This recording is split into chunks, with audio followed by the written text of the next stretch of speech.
Part 5 की शुरुआत होती है, हम देखते हैं कि एमी इतना ज़्यादा क्यूट लग रही होती है जिससे कि यीशु खुद को रोक नहीं पाती और जाके उसको ज़ोरों से हग कर लेती है। तभी एमी उससे बोलती है कि ये जेमी क्यूट नहीं है बल्कि वो कूल है। वो भी इसको बात को बात मिलाते हुए बोलती है कि हाँ, तुम क्यूट कूल हो। वो उसे चिल्लाते हुए बोल रही होती है कि अरे मेरे को छोड़ो, तो मेरे को साँस नहीं आ रही है। तभी जेरी मुझसे पूछता है, तो फिर तुम्हें बताओ समझ में आ गया कैसे एबिलिटी को यूज़ करना है? यमी बोलती है कि हाँ। तभी हम देखते हैं कि वो अपने स्टिक के ज़रिए आसमान में उड़ना चालू कर देती है। उसको एक उड़ने वाला झाड़ू बना के। और नीचे आते हुए ज़मीन से पूछती है, तो फिर मेरे को ऐसा कुछ करना है ना? वो उसे देख के अपने मन में सोच रहा होता है कि अगर ऐसा हो तो ज़ॉम्बी हमें कभी भी पकड़ नहीं पाएँगे। तभी सामने उसके सिस्टम विंडो खुल जाता है, जिसमें लिखा होता है आपने एक एक्सपर्ट के द्वारा परफेक्ट डेमोंस्ट्रेशन को विटनेस किया है और आपके मैजिकल गर्ल का एप्रीहेंशन 35% हो चुका है। तभी शो उसके पास आती है और उससे पूछती है, वाह! क्या तुम और भी कोई मैजिक कर सकती हो? तभी वो हँसते हुए बोलती है कि हाँ, बेशक, और बोलती है कि अब्राकैडाब्रा तुम दोनों मेरे साथ उड़ चलो। हम देखते हैं कि उन दोनों के ऊपर ही मैजिक कास्ट हो जाता है, वो फ्लाई वाला। और वो दोनों हवा में फ्लोट करना चालू कर देते हैं। वो उनसे बताती है कि इसके अलावा मैं अभी और 4 स्पेल्स को चुन सकती हूँ। जेन भी सुन के बहुत ही ज़्यादा हैरान हो जाता है और बोलता है, क्या 4 और स्पेल्स? वैसे तो मैं एक एक्सपर्ट हूँ, लेकिन क्या सच में एक एक्सपर्ट के पास इतनी ज़्यादा पावर होती है? तभी हम देखते हैं कि वहाँ पे एक मोटा वाला ज़ॉम्बी आ जाता है और वो उन सभी पे गुर्राने लगता है। जेनी उस मॉन्स्टर को देखते हुए बोलता है, क्या ये येमी को फॉलो करते हुए आया है? क्योंकि येमी कुछ देर पहले उड़ रही थी। तभी येमी उससे बोलती है, तो फिर ठीक है, अब मैं इसे अपना पावर दिखाती हूँ। तभी हम देखते हैं कि वो अपने वॉन्ड से मैजिक कास्ट कर देती है ग्राउंड की तरफ और बोलती है कि मड स्टोन मेरी मदद करो। हम देखते हैं कि जमीन से धीरे-धीरे कोई एक गोलम टाइप का मतलब मॉन्स्टर निकल जाता है। मतलब ये गोलम ही होता है, जिसे देख के उस ज़ॉम्बी को कुछ समझ में नहीं आता है। इधर ये मॉन्स्टर मतलब गोलम अपना छाती पीटने लगता है गोरिल्ला की तरफ। वो मॉन्स्टर उसकी तरफ दौड़ते हुए आता है, तभी गोलम उसके फेस पे एक मुक्का जड़ देता है। वो ज़ॉम्बी मॉन्स्टर अपने हाथ को गदा बनाता है और गोलम पे अटैक कर देता है, लेकिन गोलम अपने हाथों को यूज़ करते हुए उसके अटैक को ब्लॉक करता है और उसे डिफ्लेक्ट कर देता है। तभी हम देखते हैं कि वो ज़ॉम्बी मॉन्स्टर दोबारा उसके फेस के नीचे एक दोबारा जड़ देता है। ये सब देख के जेरी मुझसे पूछता है कि यमी, क्या ये तुम्हारा ही मैजिक है? मतलब ये तुम्हारे मैजिक का ही एक हिस्सा है? वो बोलती है कि नहीं, मड स्टोन मेरा एक दोस्त है। तभी जरीन अपना एनालिसिस स्किल एक्टिवेट करके उस गोलम को देखने लगता है और उसमें लिख के आता है कि ये एक मड स्टोन है, जो कि अपने पैदा होने के पहले दिन से ही अपग्रेड का गोलम है और मैजिकल गर्ल का फ्रेंड भी। तभी अम्मी उसे चीयर अप करते हुए उसको फाइट करने को बोलती है और उसके ऊपर और भी ज़्यादा मतलब बफ्स आ जाते हैं और उसके बाद वो और भी ज़्यादा पावरफुल हो जाता है। तभी हम देखते हैं कि वो अपना हेस्ट स्किल यूज़ करते हुए उस ज़ॉम्बी मॉन्स्टर की तरफ आगे बढ़ जाता है उसको मारने के लिए और अपना पंच बनाते हुए जोरदार मुक्का उसके पेट पे मार देता है, जिससे कि वो ज़ॉम्बी मॉन्स्टर पीछे की तरफ चला जाता है। तभी हम देखते हैं कि जेरिन को अपना सिस्टम विंडो शो होता है, जिसमें उसका मैजिकल गर्ल का एप्रीहेंशन 100% हो चुका होता है और उसका मैजिकल गर्ल का ग्रेड एफ से ई में कन्वर्ट हो जाता है। इधर जेरिन भी अपने स्किल का लेवल अप देखते हुए खुश हो जाता है। इधर येमी अपने मड स्टोन को थैंक्स बोल रही होती है। तभी हम देखते हैं कि वो मड स्टोन भी बहुत ही ज़्यादा खुश हो जाता है और वही ज़मीन के अंदर धीरे-धीरे गायब हो जाता है और येमी को अपना पहला क्रिस्टल स्टोन उस ज़ॉम्बी से मिल चुका होता है। वो उसे जेरिम को देने लगती है, तभी जेरिम उसके पास आता है और बोलता है कि नहीं येमी, तुम इसे यूज़ करो। वो बोलती है, क्या सच में? वो बोलता है कि हाँ, क्योंकि इसे तुमने खुद के दम से पाया है। वो उसे झुककर शुक्रिया बोलती है। जेरिम अपने मन में सोच रहा होता है कि अगर इसके पास इस तरह की एबिलिटी है तो ये खुद को प्रोटेक्ट करने में ज़्यादा डिफ़िकल्टी फेस नहीं करेगी। इस शिफ्ट तो हम देखते हैं यंगशो को, जो बोलता है कि आप दोनों यहाँ पे आ गए, ये वही कार है जिसकी वजह से हम पैराडाइज की तरफ जाएंगे। हम देखते हैं कि वहाँ पे एक कार आ चुकी होती है और उसमें से एक बंदा निकलता है, जो कि उन तीनों को बैठने के लिए बोल रहा होता है और वो उस कार में बैठकर वहाँ से पैराडाइज की तरफ निकल जाते हैं और देखते ही देखते वो पैराडाइज सिटी के अंदर भी आ चुके होते हैं। तभी वो सोल्जर वाला बंदा मतलब ड्राइवर वाला बंदा बोलता है कि ये है पैराडाइज का हेडक्वार्टर, यहाँ पे कमांडर आपका इंतजार कर रहे हैं। तभी हम देखते हैं कि वो बंदा एक गेट के पास जाके बोलता है कि डायरेक्टर ऑफ प्रोपेगेंडा और उनके साथ 2 विटनेस अब आ चुके हैं। हमें अंदर की तरफ दिखाया जाता है जहाँ ली सैंग चोलो बैठा होता है और वो हँसते हुए बोलता है कि युंगसुक, तो फिर तुम आ गए। वो भी उसे ग्रीट करता है, मतलब उसकी हाल-चाल पूछता है। तभी वो बुड्ढा उसके कंधे पे हाथ रखते हुए बोलता है कि युंगसुक, मैंने सुना कि इस बार तुमने बहुत ही ज़्यादा हार्ड वर्क किया है। इधर जेरीम अपना एनालिसिस स्किल यूज़ करते हुए उसे एनालाइज़ करना चालू कर देता है और उसका सिस्टम विंडो उसे बताता है कि ये ली सैंग चोलो और इसका एज 44 है। ये डी ग्रेड का ह्यूमन है और ये एक मैजिक स्टोन ईटर है, मतलब ह्यूमन मैजिक स्टोन ईटर है। और इसके स्किल में हमें डोमिनेटर दिखाई दे रहा होता है। इधर जेनिम भी उसके ग्रेड को देख के बहुत ही ज़्यादा हैरान हो जाता है और बोलता है, ए ग्रेड का अवेकनर, सच में इसके पास हाई ग्रेड वाली एबिलिटी है। अगर ये एक डोमिनेटर है तो इसके सारे मूव्स अब सेंस बना रहे हैं। वो बताता है कि ली सेचुर हमेशा से अटैक के बजाय डिफेंस में सबसे ज़्यादा बेटर रहा है। मैं हमेशा ही इस आश्चर्य में रहता था कि आखिर वो अपने टेरिटरी को इतना लंबा चौड़ा क्यों बनाया जाता है। अगर उसके पास कोई फाइटिंग टाइप की स्किल होती तो वो ऐसा मूव करने की कोशिश नहीं करता। ऐसा करने से इसको 2 चीज़ें हासिल हो सकती हैं। एक तो है बेनिफिट और दूसरा हो गया ज़्यादा से ज़्यादा लोग। वैसे कुछ भी हो, लेकिन अभी के लिए तो सब बढ़िया है। तभी वो जेरिम और शियो की तरफ देखता है और बोलता है कि तो फिर ये दोनों वही है। युनसुक उनसे बोलता है कि हाँ, ये वो दोनों वही है जिनके बारे में मैंने आपसे बताया था। वो हँसते हुए उन दोनों से बोलता है कि मैंने तुम दोनों के बारे में सुना, तुमने युनसुक की मदद करके बहुत ही बड़ा काम किया है। जेरिम उससे बोलता है हमने तो केवल वही किया है जो कि हमें करना था। वो उससे बोलता है कि सच में तुम लोग बहुत ही ज्यादा हम्बल हो, जैसा कि युनसुक ने मुझे बताया था। तो फिर चलो इस रास्ते से चलो, मैं तुम्हें कहीं लेके जाना चाहता हूँ। सीन शिफ्ट होता है, हम बाहर की तरफ देखते हैं जहाँ पे एक ट्रक होता है और वहाँ से कुछ बंदे सामान निकाल रहे होते हैं। दूसरा बंदा बोलता है कि थोड़ा केयरफुल रहना हुआ, वरना इस पे जा स्केच पड़ा तो ये टूट जाएगा। वो सभी बंदे कुछ देख के पीछे की तरफ डर जाते हैं। हम देखते हैं कि जो बोल रहा होता है उसके पीछे एक बड़ा सा सरपेंट मॉन्स्टर होता है। वो बंदा बोलता है कि आखिर तुम दोनों पीछे की तरफ क्या देख रहे हो? तभी वो पीछे की तरफ सिर उठा के देखता है। वैसे ही हम देखते हैं कि वो सांप उसको खा लेता है, मतलब कि उसको उस बस के मतलब ट्रक के सहित ही उसको खाने की कोशिश करने लगता है और उस बंदे का तो पार घाट लग जाता है। लेकिन तभी हम देखते हैं कि वो दूसरे बंदे को टारगेट कर लेता है और उसने टंग के जरिए उसके फेस को पकड़ लेता है, जिससे कि वो अपने कम्युनिकेशन के जरिए उससे कुछ पूछने लगता है। तभी हम देखते हैं कि वो जिसको उसने उठाया होता है वही बंदा बताने लगता है कि सर्वाइवर कैंप दूसरी तरफ है और वो मॉन्स्टर उसको फेंक देता है बिल्डिंग की तरफ।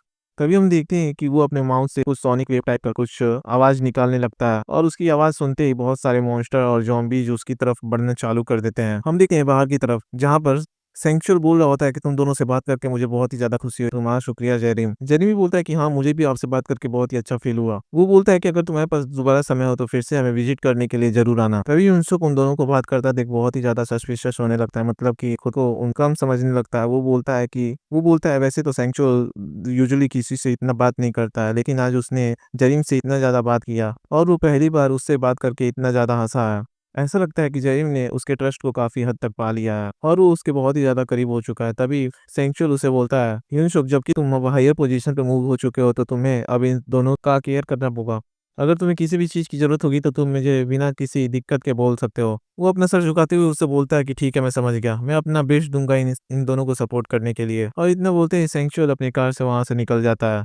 तभी जरीम मतलब युनसुक ये बोलता है कि कांग्रेचुलेशन, आपका प्रमोशन हो चुका है, तो फिर क्या मैं आपसे आपको जनरल बोल सकता हूँ? वो भी हंसते हुए उससे बोलता है चलो भी मेरे साथ इतना फॉर्मल मत हो, तुम मुझे बस केवल युनसुक बोल सकते हो। और ये रहा एक छोटा सा रिवॉर्ड कमांडर की तरफ से। हम देखते हैं कि वहाँ पे एक सोल्जर एक बॉक्स लिए खड़ा होता है। जरीम जैसे ही उस बॉक्स को खोलता है तो उसमें बहुत सारे रेड स्टोन पड़े होते हैं। वो अपने मन में सोचता है कि अगर मैं उन विलेजर्स को ये दे दूं तो ये बहुत ही ज्यादा यूजफुल होगा। वो युनसुक से बोलता है कि युनसुक, मैं इसे अच्छे से यूज करूंगा। वो बोलता है कि मैं होप करता हूँ कि अब से हम मिलकर एक अच्छे से काम करेंगे। जरीम अपने मन में बोल रहा होता है कि मुझे लगता है कि अब मैं अपने धीरे धीरे कम बढ़ाते हुए और भी ज्यादा स्किल को पा सकूंगा। मैंने अपना पहला स्टेप बहुत ही अच्छे से लिया है। तभी हम देखते हैं कि युनसुक का नाम चिल्लाते हुए एक सोल्जर पीछे की तरफ से आ रहा होता है और बोलता है कि जनरल, ये एक इमरजेंसी है।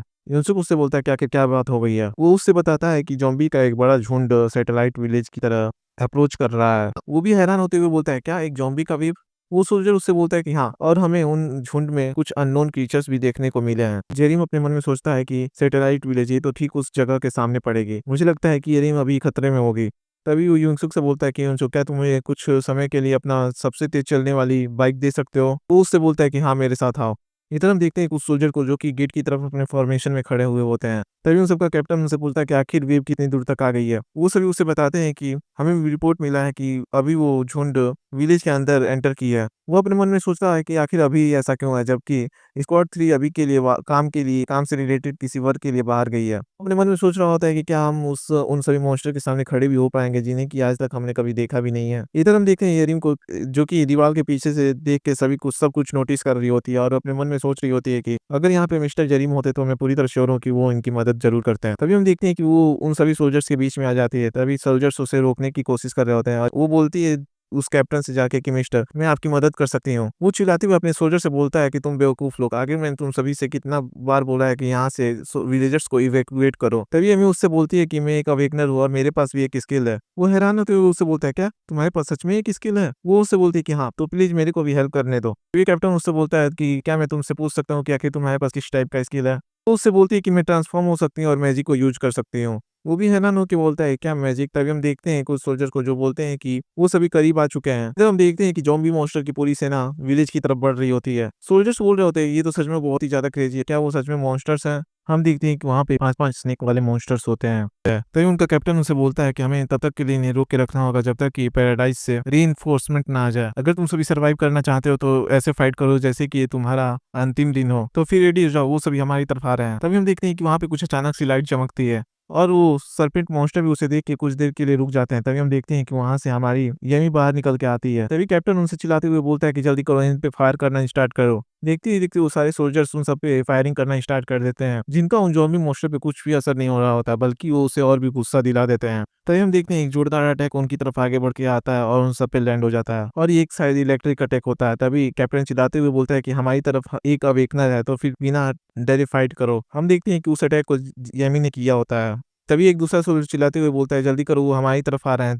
तभी कैप्टन मुझसे बोलता है, क्या तुम पागल हो चुके हो? क्या मुझे मेरे पास आंखें नहीं है कि मुझे दिखाई नहीं दे रहा? अगर तुम जिंदा रहना चाहते हो तो अपना सारा दम लगा दो डिफेंड करने में। वो उन सबसे कहता है कि इसको ब्लॉक करो, अगर हम इन्हें इसमें नाकामयाब होते हैं तो हम मारे जाएंगे। तभी हम देखते हैं कि येमी अपने मडिशों को बाहर निकालने लगती है और वो गोलम जमीन से बाहर निकल जाता है। इधर येमी अपने मैजिक का यूज करते हुए उन सभी को एक बफ दे देती है, जिससे कि उन सभी के अंदर बहुत ही ज्यादा पावर आ जाती है। इधर कैप्टन उसे नोटिस करते हुए बोलता है, तो फिर क्या यही मैजिक है? अगर हमारे पास ऐसी पावर होगी तो शायद हम इन सबके सामने खड़े भी हो पाएंगे। इधर वो सभी सुपर मॉन्स्टर उन सबके सिर से आके टकराने लगते हैं। पता नहीं क्यों ये टकरा रहे होते हैं, जबकि ये उसके ऊपर से भी निकल सकते हैं। कैप्टन चिल्लाते हुए बोलता है कि जल्दी करो, उन सभी को कुचल डालो। इधर हम देखते हैं गोलम को, जो कि उन सभी के सर फोड़े जा रहा होता है, और देखते ही देखते उन सभी के बीच बहुत ही ज्यादा घमासान फाइट चालू हो जाती है। इधर गौतम अपना पूरा जोर लगा रहा होता है, और इधर कैप्टन भी लगता है उन सभी को डिफेंड करने की कोशिश कर रहा होता है, लेकिन उन सबकी पावर बहुत ही ज्यादा होती है और वो सभी धीरे धीरे हारना चालू हो जाते हैं। इधर हम देखते हैं कि एमी का ईमाना पूरी तरह खत्म हो चुका होता है। तभी हम देखते हैं कि एक सर्पेंट उसे खाने की तरफ आगे बढ़ने लगता है और उसे अपना मुंह खोल कर खाने वाला ही होता है। तभी हम देखते हैं कि वहां पे जरीम और शियो आ जाते हैं, जैसा कि एक्सपेक्टेड था। ईशो येमी के पास जाती है और उससे बोलती है, हे भगवान, जा खुद को तो देखो, तुम्हें कितना पसीना आ चुका है और तुम कितनी ज्यादा थक चुके हो, आखिर तुम्हें इतना ओवरडू करने की क्या ही जरूरत थी? तभी जेरिम उसके पास आता है, उसके सर पे हाथ रख के पूछता है, क्या तुम ठीक हो, कहीं चोट तो नहीं लगी? और वो उसे रोते हुए बोलती है कि सच में मैं बहुत ही ज्यादा डर चुके थे। तभी वो अपना उंगली चटकाते हुए उससे बोलता है कि आज तुम्हारी बेबी की वजह से बहुत सारी जिंदगियां बच चुकी हैं और इसके लिए तुम्हारा शुक्रिया, अब तुम सब हम पर छोड़ सकती हो। जेरिम यीशु से बोलता है, ये तो ऑर्गन बंडल की तरह दिख रहा है, जैसा कि हमने हॉस्पिटल में देखा था। वो बोलता है, क्या वो यहाँ पे रिवेंज के लिए आए हैं, क्योंकि हमने उन सबके कॉमरेड्स को बहुत ही ज्यादा मार दिया था। तभी हम देखते हैं कि वो पांचों के पांचों सर्पेंट मॉन्स्टर मिलकर एक बड़े सर्पेंट मॉन्स्टर में बदल जाते हैं, जो कि बहुत ही ज्यादा डेंजरस लुक दे रहे होते हैं, और उनके सर पे एक येलो टाइप का स्टोन भी होता है। तभी इश्यू फायर्ड अप होते हुए जेरिम से बोलती है कि अगर ये येलो स्टोन मैजिक स्टोन है तो आखिर वो कितना ही ज्यादा वर्थ होगा। मुझे लगता है कि ये फाइट ज्यादा बोरिंग नहीं होगी। तभी जेरिम अपना चैन स्विंग करते हुए बोलता है, तो फिर चलो देखते हैं कि आखिर ये मॉन्स्टर कितना ज्यादा स्ट्रांग है। और इतना बोलते ही वो दोनों उस मॉन्स्टर की तरफ अटैक करना चालू कर देते हैं। वो मॉन्स्टर ही अपना मुंह खोल के उनकी तरफ आ रहा होता है। तभी हम देखते हैं जेरिम को, जो कि अपने चैन में ब्लू ड्रैगन फ्लेम एक्टिवेट करते हुए उसकी तरफ अटैक कर देता है, जिससे कि एक ब्लू ड्रैगन का ऑरा क्रिएट होता हुआ उसकी तरफ जाता है अपना मुंह खोले हुए, और वो फिर दोनों एक दूसरे से क्लैश करना चालू कर देते हैं। तभी हम देखते हैं इश्यू को, जो कि हवा में उड़ते हुए उसकी तरफ आ रही होती है और बोलती है कि मैं तुम्हें दिखाऊंगी कि आखिर हेवेंस का भार कितना ज्यादा होता है। हम देखते हैं कि वो अपनी टांगों पर अपना एनर्जी गैदर करना चालू कर देती है, और वो जेरिम के ड्रैगन से उतरते हुए उस मॉन्स्टर के सर पे जाके कूद जाती है, और उसका जैसे ही कूदती है तो वो मॉन्स्टर जमीन के पे जाके दब जाता है, और हमें वहां पे बहुत ही बड़ा दूर से ब्लास्ट दिखाई देता है, जिसे देख के सारे सोल्जर बहुत ही ज्यादा हैरान हो चुके होते हैं। लेकिन इसके बावजूद भी वो मॉन्स्टर अभी भी पूरी तरह सही सलामत होता है, और सीओ के इस अटैक से पे बहुत ही ज़्यादा गुस्सा हो जाता है। सीओ उससे बोलती है जेरिम से कि मुझे लगता है कि अब बहुत ही ज़्यादा एंग्री हो चुका है। जेरिम बोलता है कि हाँ, मुझे भी लगता है। तभी हम देखते हैं कि वो दोनों साथ में अटैक करने के लिए उसकी तरफ आगे बढ़ जाते हैं। इधर यामी पीछे से उन सभी को फाइट करते हुए देख रही होती है। हम देखते हैं जेरिम और ईशियो को, जो कि लगता है उस पे लात मुंह के बरसाए जा रहे होते हैं, और देखते ही देखते वो धीरे धीरे उस मॉन्स्टर को सप्रेस करना चालू कर देते हैं, जिसे देख के यामी भी इंप्रेस हो जाती है और बोलती है कि सच में यूनी और जेरिम, मिस्टर जेरिम दोनों बहुत ही ज़्यादा। तभी हम देखते हैं कि वो मॉन्स्टर उठ के खड़ा हो जाता है और वो अपने मुंह को बंद कर लेता है। ऐसा लग रहा हो कि जैसे कि वो अपने मुंह में कुछ कलेक्ट करने की कोशिश कर रहा हो, और जिसे देख के जेरिम बोलता है अपने मन में कि मुझे लगता है कि अभी अपना दूसरा अटैक स्टार्ट करने वाला है। तभी हम देखते हैं कि वो अपने मुंह से बहुत सारे कुछ रेड कलर के लिक्विड बाहर की तरफ फेंक देता है, जो कि जाकर सभी ज़ॉम्बी मॉन्स्टर से चिपक जाते हैं और वो बहुत ही ज़्यादा एग्रेसिव हो जाते हैं, और वो सभी जेरिम और ईशियो को टारगेट करने लगते हैं और उसकी तरफ अटैक करने के लिए बढ़ जाते हैं। कैप्टन चिल्लाते हुए अपने सोल्जर से बोलता है कि स्क्वाड 3 की हेल्प करो, अपना ऑल आउट अटैक लॉन्च करो, और देखते ही देखते वो सभी सोल्जर्स अपने गन का यूज करते हुए उन सभी पर लगातार फायर करना चालू कर देते हैं। लेकिन उन सभी ज़ॉम्बी मॉन्स्टर पे बुलेट्स का कोई भी असर नहीं हो रहा होता है, जिससे देख के वो सभी सोल्जर्स भी बहुत ही ज़्यादा परेशान हो चुके होते हैं और डर रहे होते हैं। दूसरा वाला बंदा बोलता है कि अब ये ज़ॉम्बी मॉन्स्टर पहले स्नेक जैसे ही लग रहे हैं। तभी हम देखते हैं शियो को, जो कि अपने किक का यूज करते हुए एक जोरदार स्लैश मारती है, जिससे कि वो स्लैश उन सभी मॉन्स्टर की तरफ आगे बढ़ने लगता है। जेजिम ने भी इधर अपना चैन का यूज करते हुए उनकी तरफ अपना अटैक लॉन्च कर दिया होता है, जिससे कि वो अटैक जाकर उन सभी को लगने लगता है, और देखते ही देखते वहां पर एक लाशों का ढेर लग जाता है। कैप्टन उन्हें देख के सोच रहा होता है कि मैंने सुना था कि स्क्वाड 3 के कैप्टन वॉइस कैप्टन से बहुत ही ज्यादा स्ट्रॉन्गर है, तो ये बात सच है। अभी हम देखते हैं कि उन सभी ज़ॉम्बी मॉन्स्टर के अंदर से वही रेड वाली लिक्विड निकलती है और जाके फिर से उसी मेन ज़ॉम्बी मॉन्स्टर के अंदर कंबाइन होना चालू हो जाती है। देखते हैं कि वो ज़ॉम्बी मॉन्स्टर पीछे की तरफ मुड़ जाता है और ऐसा देखने में लगता है कि वो भागने की कोशिश कर रहा है। इसे देख के कुछ सोल्जर्स बोल रहे हैं, क्या वो भागने की कोशिश वो कर रहा है? तभी जेरिम उन सबसे बोलता है कि ठीक है, तुम सभी यहीं पे रहो, हम उसका पीछा करते हैं। तभी सीन शिफ्ट हो जाता है, हमें दिखाया जाता है यंगशो को। तभी उसके पास बैठा बंदा सोच रहा होता है अपने मन में कि डैम इट, हमारा एक ऐसे मॉन्स्टर से एनकाउंटर हो चुका है जो कि एक येलो मैजिक स्टोन वर्थ करता है। यहाँ तक कि उसके लिए कमांडर भी इतना ज्यादा आतुर हो चुके हैं। यंगशुक अपने मन में सोच रहा होता है कि स्क्वाड 3 को कैसे भी उन सभी को होल्ड करके रखना होगा और वो सभी से चिल्लाते हुए बोलता है कि सभी लोग बैटल के लिए प्रिपेयर हो जाओ, अपने गार्ड को डाउन मत करना। वो सही बोलते हैं कि हाँ ठीक है सर, और वो देखते ही देखते ही वो विलेज में एंटर कर जाता है जहाँ पर कैप्टन उन्हें रिपोर्ट करने लगता है। तभी इंसुक उससे पूछता है कि आखिर वो सभी मॉन्स्टर कहाँ गए। वो कैप्टन उनसे बोलता है कि वो सभी भाग गए, जिसे सुन के यंगसुक भी हैरान हो जाता है और बोलता है क्या वो भाग गए। कैप्टन बोलता है कि हाँ, स्क्वाड 3 के कैप्टन उन्हें चीज करने के लिए उसके पीछे भागे हैं और ये ज्यादा देर नहीं हुआ। तभी वहाँ पे एक बड़ा सा धमाका दिखाई देता है जिसे देख के वो दोनों हैरान हो जाते हैं। यंगसुक उससे बोलता है तो फिर ठीक है, तुम इस जगह को रिस्टोरेशन के लिए हम पे छोड़ सकते हो और जाके टीम की सपोर्ट करो। वो भी बोलता है कि ठीक है सर, और वहां से वो निकल जाता है। तभी हम देखते हैं कि पीछे से उसके जरीम और शियो आ रहे होते हैं। तभी उनशुक उनको देख लेता है और उनके पास जाता है और उनसे पूछता है कि आखिर उस मॉन्स्टर का क्या हुआ। जरीम उसे बोलता है कि हाँ, हमने उसको संभाल लिया है। यूनसुक उसे बोलता है मुझे माफ करना, लेकिन तुम कह रहे हो कि तुमने एक मॉन्स्टर को मारा है जो कि येलो मैजिक स्टोन वर्थ करता है। तभी जरीम मुस्कुराते हुए उससे बोलता है कि हाँ, आप ये प्रूफ भी देख सकते हो। हम देखते हैं कि उसने उसका मैजिक स्टोन निकाल लिया होता है और अपने हाथ में उसे दिखाने लगता है। ये देख के यूनसुक भी हैरान हो जाता है और बोलता है कि वाह। और पीछे सोल्जर्स बोल रहे होते हैं कि जैसा कि हमने यूमर सुना था, लेकिन फिर भी क्या ये चीज इस पर्सन को एक रियल मॉन्स्टर नहीं बनाता। तभी जरीम हंसते हुए उन सभी से बोलता है एकदम सही समय पर आप सभी हमें मिले हो। हमें इस समय एक स्कूल को रिकंस्ट्रक्शन करने की जरूरत है और उसके लिए हमें कुछ लोगों की जरूरत पड़ेगी।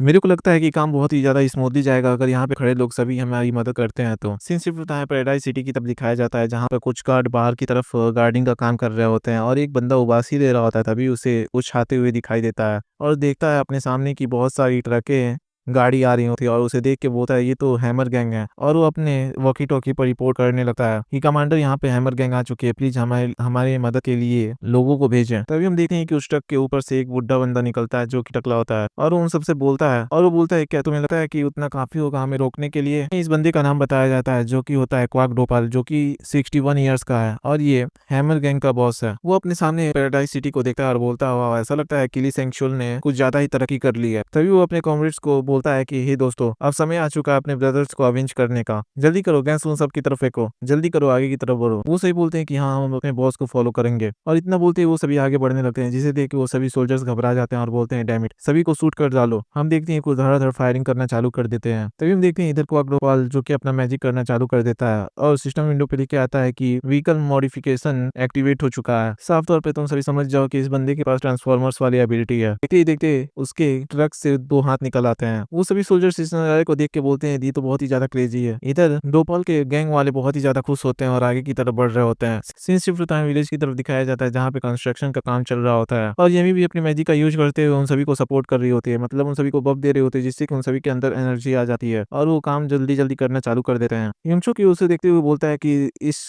बच्ची का शुक्रिया जिसकी वजह से काम करने का स्पीड बहुत ही ज्यादा तेज हो चुका है। तभी वो उस बच्ची के पास जाता है और बोलता है कि तुम्हारा शुक्रिया हमारी मदद करने के लिए, केवल तुम्हारी वजह से मेरी कुछ चिंताएं कम हो गई हैं। वो भी हंसते हुए उससे बोलते हैं अरे कोई बात नहीं, ये तो मिस्टर जेरिम के लिए जो क्योंकि उन्हें मुझसे एक फेवर मांगा था और इसी वजह से मैं अपना बेस्ट दे रहा हूँ यहाँ पे मदद करने के लिए। तभी वो उससे पूछता है कि जेरिम, क्या तुम सच में कोई एक रियल अवेकनर हो। वो हकलाते हुए बोलती है कहते नहीं नहीं, इसमें तो मिस्टर जेरिम ने मेरी मदद की थी अवेकन होने में। वो भी उसे देखते हुए सोचने लगता है कि तो बहुत ही अजीब बात है कि इन सभी बच्चों में से केवल यही अवेकन हो पाई और धीरे से बोलता है कि जैसा कि उसे पता हो कि इस लड़की के पास कोई अवेकनिंग का स्किल है। तभी यमी उसे बोलती है क्या आपने कुछ बोला। वो बोलता है कि नहीं नहीं, मैंने कुछ नहीं बोला। तभी उनसुक उसके सर पे हाथ रखता है। तभी यमी उससे दूर हट जाती है और बोलती है केवल जेरिम ही मेरे सर पे हाथ रख सकते हैं और मुझे पैट कर सकते हैं। वो भी हंसते हुए उससे बोलता है कि मुझे माफ कर देना, मुझे थोड़ा सच में अब जेरिम से थोड़ा बहुत जलन होना चालू हो गया है। वो जेरिम की तरफ देखता है और नोटिस करता है और बोलता है कि सच में उसके पास बहुत ही ज्यादा आउटस्टैंडिंग स्ट्रेंथ है और साथ ही साथ पॉपुलैरिटी भी।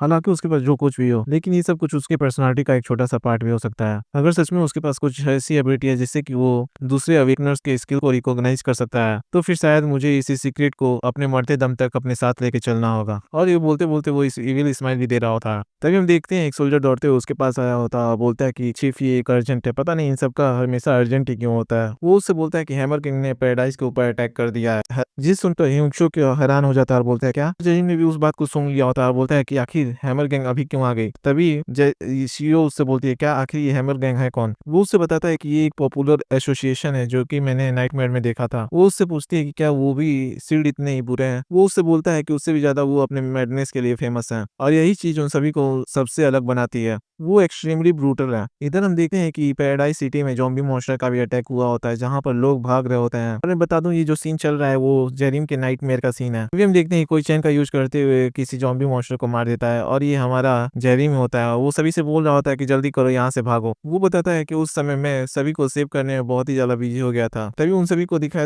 सभी बंदों को दिखाई देता है कि बहुत सारे ट्रक और गाड़ियां उन सबकी तरफ आ रही है और वो सभी उन ट्रक और गाड़ी वालों को देख के बहुत ही ज्यादा खुश हो जाते हैं और बोल रहे होते हैं कि देखो वहां पे लोग हमें बचाने के लिए आ रहे हैं। तभी हम देखते हैं कि वो सभी ट्रक और गाड़ी उन सभी लोगों के ऊपर चढ़ने लगती है जिससे कि वो सभी बंदे मरना चालू हो जाते हैं। वो सभी डरने लगते हैं और बोलते हैं कि जल्दी करो यहाँ से भागो। इधर क्वाक डोपाल बिना किसी मर्जी के सभी के ऊपर गाड़ी चलाया जा रहा होता है, भले ही वो जॉम्बी हो या फिर इंसान।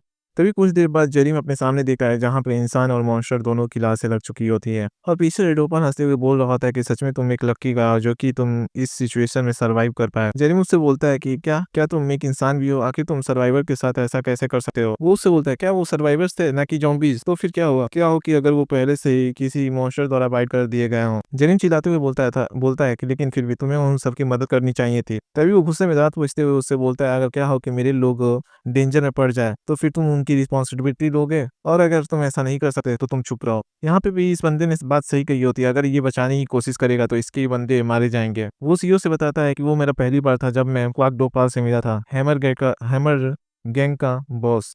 सीईओ गुस्सा करते हुए बोलती है क्या वो सर्वाइवर्स को भी नहीं छोड़े? वो तो सच में बहुत ही ज्यादा इंसेन है। जेनिंग बोलता है कि मैं अपने कलीग्स को प्रोटेक्ट करूंगा और ये बात शायद उतना भी ज्यादा गलत नहीं है। मतलब क्वाक डोपाल के वर्ड्स से थोड़ा सा एग्री होता है।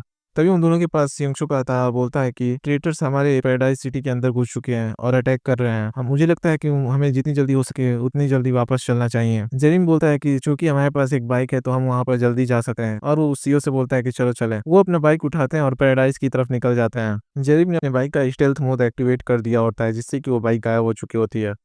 यीशु अपने सामने देखती है और कुछ देख के बहुत ही ज़्यादा हैरान हो जाती है और बोलती है कि आखिर भगवान ये क्या चल रहा है। हम देखते हैं कि उसके सामने वो ट्रक जो कि एक ट्रांसफॉर्मर में कन्वर्ट हो चुका होता है वो सेंचुअल से फाइट कर रहा होता है। हम देखते हैं कि उसके अंदर वही क्वाक डोपाल बैठा होता है जो कि उस ट्रांसफॉर्मर्स को कंट्रोल कर रहा होता है। इधर सेंचुअल अपना कुछ रिंगलिंग टाइप का स्किल एक्टिवेट करते हुए उससे फाइट करना चालू कर देता है। इसका यूज करते हुए अपने लोगों का पावर के इस्तेमाल कर सकता है और वो जोरदार हिट एक ट्रक के ऊपर लगा देता है, लेकिन डोपाल ने उसके अटैक को डिफेक्ट कर दिया होता है। सेंचुर अपने मन में सोच रहा होता है कि पता नहीं मैं इनसे कैसे फंस गया। ये सच में बहुत ही ज्यादा परेशानी खड़ा करने वाली चीज है। तभी यही अपना एनालिटिक स्किल यूज करते हुए क्वाक डोपाल के प्रोफाइल को चेक करना चालू कर देता है जिसमें लिख के आता है कि ये एक मॉडिफाइड व्हीकल बिग हैंड है और ये ई ग्रेड का आइटम है। ये एक ऐसा व्हीकल है जिसे की मैजिक स्टोन द्वारा इनहेंस किया गया है। सॉरी, स्किल और मैजिक स्टोन द्वारा स्किल इनहेंस किया गया है। इधर क्वाक डोपाल के बारे में बताया जाता है जो कि एक ई ग्रेड का ह्यूमन है और एक कार मैकेनिक है।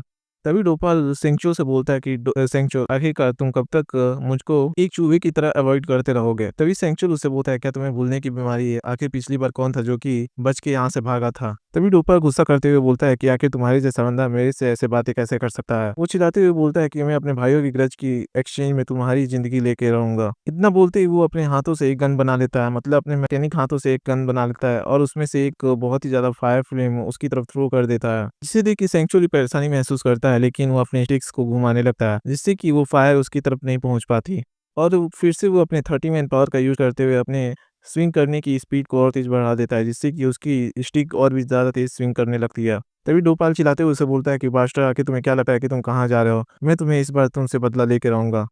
और इतना बोलते ही उस पे अपना फायर अटैक कर देता है। इधर सेंचुर अपने मन में सोच रहा होता है कि डैम क्या मुझे अपना और भी ज्यादा मैन पावर यूज करना चाहिए। तभी हम देख रहे हैं वहां पे जरीन का चैन आता है, आकर उसके हाथ से टकरा जाता है जिससे कि उसका आर्मर वाला हाथ वहीं पे टूट जाता है। डोपाल इस पावर को देख के बहुत ही ज्यादा हैरान हो चुका होता है और बोलता है क्या एक ऐसा स्ट्रेंथ जो कि ली सेंचुर से भी ज्यादा स्ट्रॉन्गर है? आखिर ये बास्टर आया कहाँ से है? तभी हम देखते हैं जेरिंग जो कि ली सेंचुर के सामने आके खड़ा हो जाता है उसे प्रोटेक्ट करने के लिए और उससे बोलता है कि कमांडर क्या तुम ठीक हो? वो भी उन दोनों को देख के थोड़ा रिलीफ महसूस करता है। वो उन दोनों से बोलता है कि मैं ठीक हूँ, तुम इस टेररिस्ट को जल्दी से जल्दी यहीं पे मार डालो, मतलब कि हरा दो, मत मारना मत। इधर डोपाल के ट्रक के पुर्जे पुर्जे ढीले हो चुके होते हैं और वो जमीन पे गिर चुका होता है। वो ही बोलता है डैम इट। हम देखते हैं कुछ देर बाद वो रस्सियों में बने हुए होते हैं तभी सेंचुअल जरीम से बोलता है कि तुम तो दोनों का शुक्रिया जिसकी वजह से बिना हम किसी बड़ी कैजुअलिटीज़ के इन सभी को पकड़ पाएँ। तभी जरीम के सामने उसका सिस्टम विंडो ओपन हो जाता है जिसमें लिखा होता है कि एक एक्सपर्ट की फेवरेटिटी आपके प्रति पूरी तरह एक्सीड हो चुकी है। अब आप इसके स्किल को कॉपी कर सकते हैं।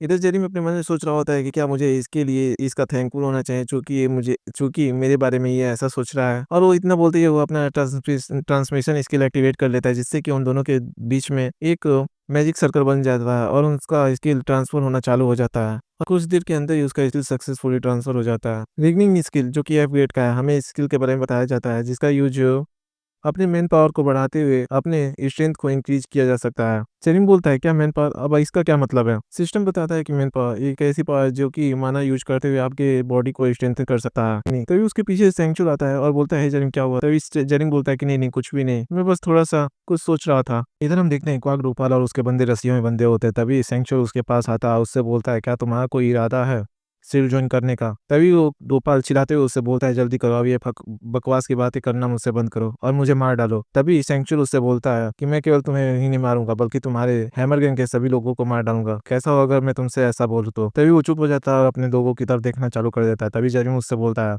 कमांडर क्या आप दोनों ग्रुप के बीच में कोई मतभेद चल रही है? सेंचुर उससे बोलता है हम केवल इनकी टेरिटरी में इन्वेट कर चुके थे और देखते ही देखते हम दोनों के बीच में एक बैटल छिड़ चुके थे और दोनों की तरफ से ही हमारे कुछ लोग मारे गए थे। लेकिन इस बंदे ने अपने खुद के ग्रेव को खुद से खोदा और देखते ही देखते सिचुएशन कुछ ऐसा हो गया। इधर जेरिम अपने मन में सोच रहा होता है इसकी शक्ल तो देखो, इसकी शक्ल पे हवा में पन झलक रहा है।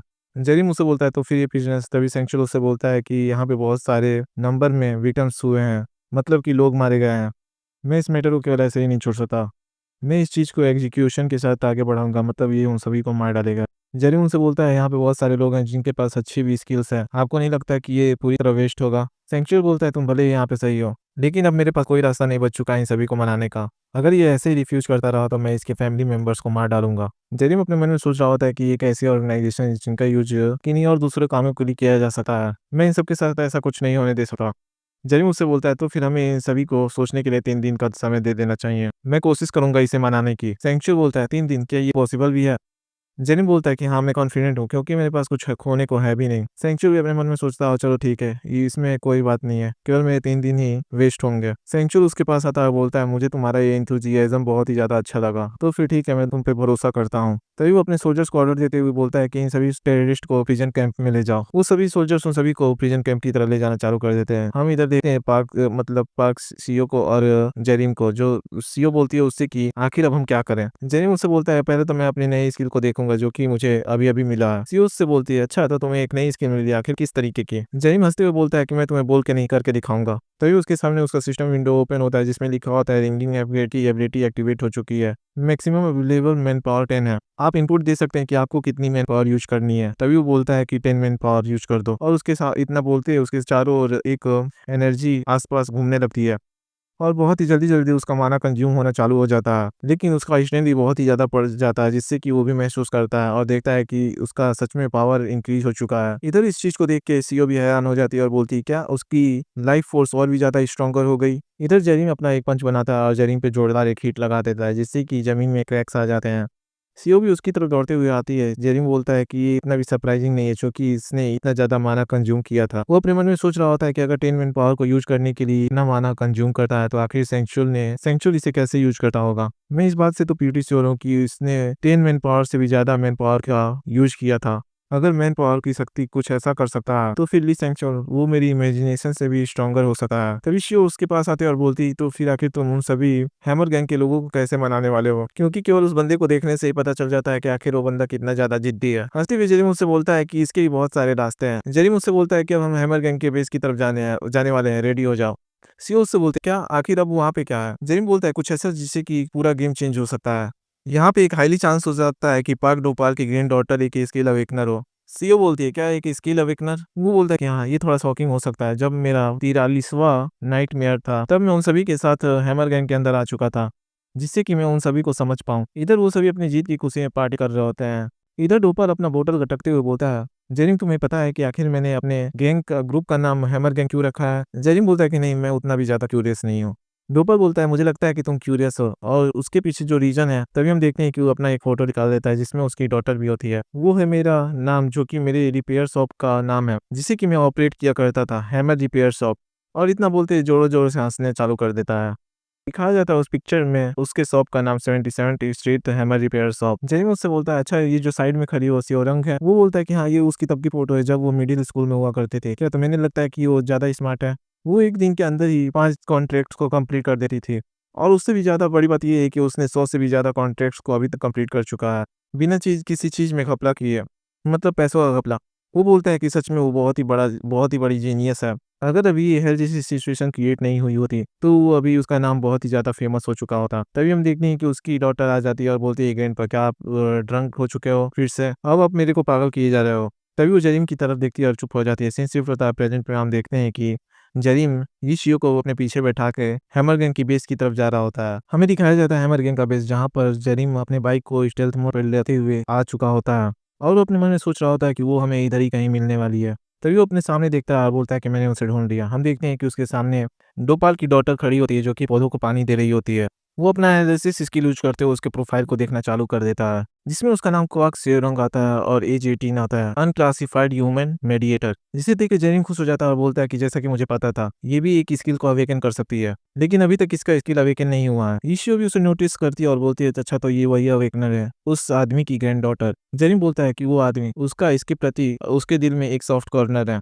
उस बंदे ने प्रोबेबली अपने साथ में खड़े रहने वाले, मतलब फाइटिंग करने वाले बंदों को पहले अवेकन किया होगा। तभी वो दोनों उसकी तरफ आगे बढ़ते हैं। तभी वो लड़की उसे देखती है और बोलती है, आखिर तुम कौन हो? और वो अपने उसके हाथों से उसका वाटर पॉट नीचे की तरफ छूट जाता है। जेरिम उसके पास आता है और उससे बोलता है, तुम क्वाक डोपाल की ग्रैंड डॉटर है ना? मेरे पास कुछ इंपॉर्टेंट है तुम्हें बताने के लिए। सीन थोड़ी देर बाद का शिफ्ट होता है, जहाँ पर शोरूम बोलती है, तो तुम्हारे कहने का मतलब ये है कि हमारे सारे लोग इम्प्रिजन्ड हो चुके हैं और साथ ही साथ मेरे ग्रैंडपा भी। जेनिन बोलता है कि हाँ, और जल्द उनका एग्जीक्यूशन भी चालू हो जाएगा और इस चीज़ को प्रिवेंट करने के लिए हमें तुम्हारी मदद की ज़रूरत पड़ेगी। शोरूम मुझसे बोलती है, अभी मेरे से ये मत बोलना कि तुम मुझे को एक हॉस्टेज के तौर पे यूज़ करने वाले हो। लेकिन अगर तुम ऐसा करते भी हो तो तुम्हारी बात ग्रैंडपा नहीं मानेंगे। जेरी मुझसे बोलता है कि नहीं, ऐसा नहीं होना है, तुम इसे लो। हम देखते हैं कि वो उसके सामने एक मैजिक स्टोन ला के रख देता है। वो उससे बोलता है, शोरूम हमें अभी जिस चीज़ की ज़रूरत है वो तुम्हारा स्किल है। वो बोलती है, अगर मैं ट्राई भी करूँ अवेकनर बनने की, तो मेरे पास गारंटी नहीं है कि कोई स्किल ज़रूर होगी। और मैं इस बात से भी चिंतित हूँ कि आखिर मेरा स्किल कैसा होगा जिसका यूज़ करते हुए मैं एग्जीक्यूशन को प्रिवेंट कर सकती हूँ। जेरी मुझसे हँसते हुए बोलता है कि मैं पूरी तरह श्योर हूँ कि तुम्हारे पास एक यूज़फुल स्किल है, क्योंकि मुझे इसे लेके बहुत ही ज़्यादा अच्छी फीलिंग आ रही है। शोरूम बोलती है, अगर ऐसी बात है तो फिर ठीक है। और इतना बोलते ही वो अपने स्किल को यूज़ कर, मतलब उस स्टोन को यूज़ कर लेती है। तभी सिस्टम विंडो शो होता है और दिखा होता है कि उसपे कि एक यूनिक स्किल मेडिएशन क्रिएट की जा रही है। वो बोलती है, क्या स्किल? आखिर ये किस तरीके का स्किल है? वो उसे देख के हैरान हो जाती है और बोलती है, क्या स्किल? जेनिन मुझसे बोलता है कि आखिर ये किस तरीके का स्किल है? इधर हम देखते हैं कि उसकी बॉडी ग्लो कर रही होती है और वो बोलती है, मुझे लगता है कि ये स्किल कॉन्ट्रैक्टर्स और क्लॉजेज के बीच में एक कॉन्ट्रैक्ट बना सकती है। और देखो भाई, मेरे को इसकी स्किल के बारे में उतना कुछ खास समझ में नहीं आया और मैं उतना डिटेल में भी नहीं घुसने वाला, क्योंकि स्टोरी जैसे-जैसे आगे बढ़ेगी हमें खुद समझ में आ जाएगा। और पिछले टाइम भी मैंने कुछ कॉन्ट्रैक्ट को लेके गलत बोला होगा तो थोड़ा मैनेज कर लेना। वो जेनिन से बोलती है कि बेशक मैं इसमें पेनल्टी क्लॉज़ भी यूज़ कर सकती हूँ, एग्ज़ाम्पल के तौर पे। तभी वो उसकी तरफ हाथ करते हुए कुछ करने लगती है। जेनिन को अपना सिस्टम विंडो शो होता है, जिसमें लिखा होता है कि मेडिएशन स्किल एक्टिवेट हो चुका है और इस समय जो कॉन्ट्रैक्टिंग पार्टीज़ है वो जेरिम और श्योरोंग के बीच में है। इस समय जेरिम श्योरोंग से कुछ भी झूठ नहीं बोल सकता। अब सीधे तौर पे तो आप सभी लोग को समझ में आ चुका होगा कि ये जीती जाती एक लाई डिटेक्टिंग मशीन बन चुकी है। और इसमें तो एक प्लस पॉइंट भी है, अगर जेरिम सच बोलता है तो क्वाक श्योरोंग 1 महीने के लिए उसके अंडर काम करेगी। अगर वो झूठ बोलता है तो जेरिम अपने कंपेनियन के साथ पैराडाइज के लिए वापस जा सकता है। मतलब कि ऐसा उसने कॉन्ट्रैक्ट बनाया होता है और बताया जाता है कि आप इस कॉन्ट्रैक्ट को एक्सेप्ट करना चाहेंगे। श्योरोंग उससे बोलती है कि मेरा मतलब इसी से था, तो फिर क्या तुम इस कॉन्ट्रैक्ट पे एग्री करोगे? जेरिम उसके कॉन्ट्रैक्ट पे एग्री कर लेता है और जो सवाल उसको जेरिम से पूछना होता है उसने पूछ भी लिया होता है। जेरिम ने उसका सच-सच जवाब दिया होता है, जिससे कि उनका कॉन्ट्रैक्ट कंप्लीट हो जाता है और आज के बाद 1 महीने तक शोरूम उसके कमांड के अंदर रहेगी। जेरिम उसे छोटे-मोटे कमांड दे सकता है। वो अपने मन में सोच रहा होता है कि ऐसे एबिलिटी के साथ डोपाल को मनाना ज़्यादा मुश्किल नहीं होगा। शोरूम उससे बोलती है कि मेरे को अब अच्छा फ़ील हो रहा है। अब मैं शायद शांति से आपके साथ काम कर पाऊँगी। जेरी मुझसे हँसते हुए बोलता है कि शोरूम, मैं चाहता हूँ कि तुम मेरे साथ पैराडाइज़ की तरफ चलो, हैमर गैंग की भलाई के लिए। वो उससे बोलती है कि लगता है कि मैं समझ गई कि आखिर तुम मुझे वहाँ पे क्यों ले जाना चाहते हो।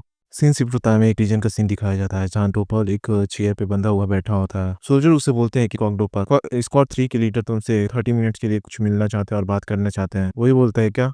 तभी हम देखते हैं जेरिन दरवाजे को खोलते हुए अंदर आ जाता है और उस सोरेम को साथ में लेके आया होता है। तभी वो चिल्लाते हुए उससे बोलता है क्या तुम सोरेम को अब हॉस्टेज के तौर पे यूज करने वाले हो? अगर तुम ऐसा भी करते हो तो मैं अपना माइंड नहीं चेंज करूंगा। और नोटिस करता है ये तो वही अवेकनर्स हैं जो कि पहले से थे, मतलब पहले फाइट कर रहे थे। जेरिन उससे बोलता है कि हम इसे हॉस्टेज की तरह नहीं लाए हैं, सोरेम यहाँ पे एक पर्पज के लिए आए जिससे कि वो मेरी मदद कर सके आपको कन्विंस करने में। वो बोलती है कि ग्रैंडपा मैं एक अभी स्किल अवेकनर हो चुकी हूँ। वो भी हैरान होते हुए बोलता है सोरेम क्या सच में तुम? इतना बोलती है सोरेम जेरिम और उसके बीच में एक कॉन्ट्रैक्ट कास्ट करना चालू कर देती है जिसमें लिखा होता है कि ये कॉन्ट्रैक्ट जेरिम और टोपाल के बीच में बन चुका है। अब से लेके 30 मिनट तक जेरिम केवल सच ही बोलेगा टोपाल से।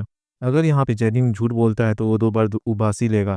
तो फिर क्या आप यहाँ पे कॉन्ट्रैक्ट को एक्सेप्ट करना चाहेंगे? डोपल अपने की सामने की कॉन्ट्रैक्ट को देख के बहुत ही ज्यादा हैरान होता है और बोलता है क्या कि ये क्या बकवास है। कॉन्ट्रैक्ट करने के बाद प्लीज ध्यान से सुनिए कि मैं आपसे क्या बोलना चाहता हूँ। जेरिम बोलता है मैं आपको कोई भी हार्म नहीं करने वाला। देखते देखते डोपल भी उस कॉन्ट्रैक्ट को एक्सेप्ट कर लेता है। लेकिन उससे हंसते हुए पूछता है कि ऐसा लगता है कि आपको भी इस स्किल के बारे में पता है? ऐसा लगता है कि मेरे लिए यहाँ से अब झूठ बोलना थोड़ा मुश्किल हो सकता है। डोपल बोलता है मुझे नहीं पता क्या कि तुम क्या कहना चाहते हो, लेकिन कुछ भी हो जाए लेकिन ये मत सोचना कि मैं तुम्हारी बातों पे कन्विंस हो जाऊंगा। जेरी मुझसे उसके पास जाके बोलता है यहाँ तक कि मैं तुमसे ये भी कहूँ कि मैं मेरा गोल सील्ड को डिस्ट्रॉय करने का है। तो वो हैरान होते हुए बोलता है क्या? वो अपने मन में बोलता है क्या ये सच में बंदा सील्ड को डिस्ट्रॉय करना चाहता है? और जेरिम की ये बात सच होती है क्योंकि वो गलत नहीं बोल रहा, वो सही बोल रहा है, इसीलिए उसने 2 बार यौन नहीं किया जिससे उसको कंफर्म हो जाता है। तभी जेरिम उससे हंसते हुए बोलता है ओल्ड मैन चूंकि हमारे पास हम दोनों के पास एक ही गोल है तो ये क्या ठीक नहीं रहेगा कि हम अपने फोर्सेस को ज्वाइन कर लें? वो स्योरोंग से पूछता है क्या तुम्हें भी ऐसा लगता है? स्योरोंग उससे बोलती है कि अगर ये झूठ बोल रहा होता तो वो साइंस शो करता है जो कि कॉन्ट्रैक्ट में लिखा जा चुका है। डोपल जेरिम से पूछता है क्या तुम सील्ड के टॉप नॉच अवेकनर नहीं हो? तो फिर आखिर तुम ऐसा क्यों कर रहे हो? जेरिम उससे बोलता है क्या ये बात उतना इंपॉर्टेंट भी है? इंपॉर्टेंट बात इस समय ये है कि मैं तुमसे सच बोल रहा हूँ।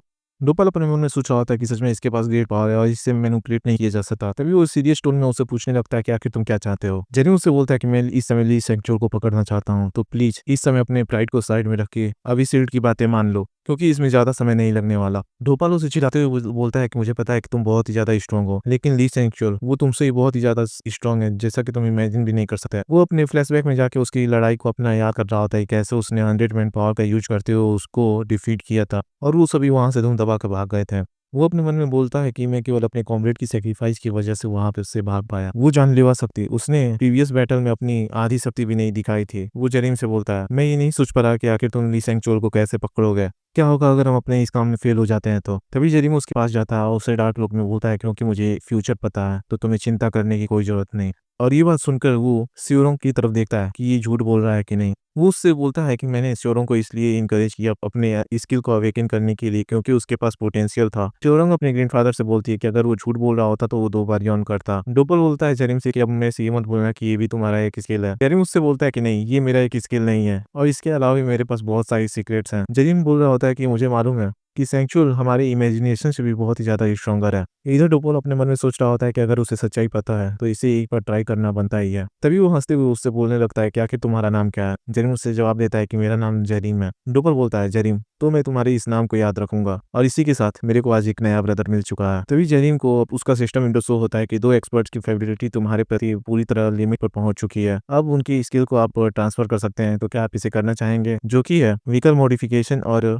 मेडिएशन। वो भी खुश होते हुए जल्दी से उन दोनों की स्किल अपने अंदर ट्रांसफर कर लेता है और अपने मन में सोच रहा होता है कि सच में ये तो मेरा बहुत ही ज्यादा ऑसम हार्वेस्ट था। सीन सिर्फ उतना वाली सेंचुर के ऑफिस का सीन दिखाया जाता है जहाँ पे एक सोल्जर उसके पास आता है और बोलता है कि कमांडर स्क्वाड 3 के कैप्टन आपसे मिलना चाहते हैं। तभी उस सेंचुर उसे बोलता है कि हाँ उन्हें अंदर बुला। जेरिम सेंचुर के पास जाके बोलता है कि मैं उसे मनाने में सक्सेसफुल रहा। तभी वो खुश होते हुए उठता और बोलता है क्या तुमने कर दिया, लेकिन आखिर कैसे? जेरिम उससे हंसते हुए बोल देता है कि हाँ उसे कन्विंस करने में मैंने अपना पूरा जी जान लगा दिया, तो इसमें कोई गुंजाइश ही नहीं होती है कि मैं फेल हो सकूं। उसने सभी टर्म्स कंडीशन को मान लिया जो कि हमने उसे ऑफर किया था। सेंचुर सुन के हैरान हो जाता है और अपने मन में सोच रहा होता है क्या उसने सभी टर्म्स पे एग्री कर दिया, तो इसका मतलब ये है कि वो सरेंडर करने का दिखावा नहीं कर रहा, वो केवल स्ट्रांग ही नहीं है बल्कि बहुत ही ज्यादा यूजफुल है। तभी वो जेरेम की पढ़ाई करते हुए कहता है कि तुमने इस बार बहुत ही ज्यादा हार्ड वर्क किया है और तुमने मेरे ऊपर से एक और बर्डन कम कर दिया है। सेंचुअल उससे बोलता है कि आओ यहाँ पे बैठो, मुझे तुमसे कुछ ज़रूरी बातें करनी है। तभी हम देखते हैं कि वो दोनों आस-पास मतलब सामने-सामने बैठे हुए होते हैं। तभी सेंचुअल उससे बोलता है कि आखिर तुम दूसरे लोगों की क्यों मदद करना चाहते हो? क्योंकि ऐसा करने से मेरे दिल को राहत मिलती है। तभी सेंचुअल उससे दोबारा पूछता है कि अगर तुम्हें सैक्रिफाइस करना पड़े लोगों को, 10 लोगों को और बचाने के लिए, तो फिर तुम क्या करोगे? जेरिम अपने मन में बोल रहा होता है कि मतलब ये मेरा टेस्ट ले रहा है।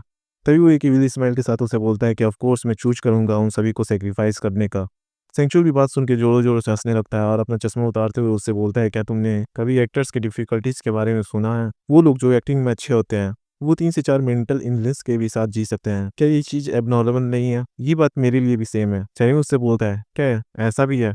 ऐसा लगता है कि इस समय तुम्हारा दिमाग इधर-उधर की बातें सोच रहा है और तुम्हारा दिमाग अभी के लिए सही नहीं है। वरना अगर तुम अपने सही कंडीशन में होते तो फिर तुम इतना स्ट्रेट फॉरवर्ड आंसर नहीं देते। जेरी मुझसे हँसते हुए बोलता है कि अगर तुम्हें बहुत सारे लोगों को बचाना है तो तुम्हें भी खुद को कीचड़ में उतारना ही होगा। मतलब खुद को भी इविल बनना ही होगा। सेंचुर उसकी जवाब सुन के हँसने लगता है और उससे बोलता है कि तुम 3 दिन बाद मेरे से मिलने के लिए यहाँ पे दोबारा आ जाना। वो बोलता है, ठीक है सर, मैं ये शियो को भी साथ में लेके आऊँगा।